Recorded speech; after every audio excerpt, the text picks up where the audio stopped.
আজকে যে টপিকটা নিয়ে আমি আপনাদের সামনে কথা বলবো সেটা হচ্ছে আমাদের ধর্মীয় জীবনে, সামাজিক জীবনে, রাষ্ট্রীয় জীবনে ঐক্যবদ্ধ থাকার গুরুত্ব।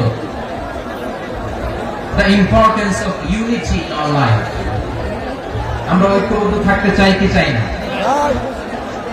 এই আপনাদের গলার আওয়াজ। চাই। আমরা ঐক্যবদ্ধ জীবন যাপন করতে চাই কি চাই না? চাই। ঐক্যের কোনো বিকল্প নাই।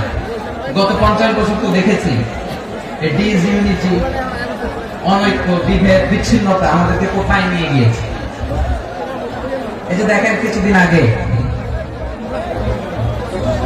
আমাদের বর্তমান নেতা ডক্টর ইউনূস, উনি সব রাজনৈতিক নেতৃবৃন্দদেরকে ডেকেছেন একটা ইস্যুকে কেন্দ্র করে। তার মানে গোটা বাংলাদেশ এক হয়ে গিয়েছে। আমরা সবাই উদ্বেলিত হয়েছে, উচ্ছ্বসিত হয়েছে, ঠিক কিনা বলেন?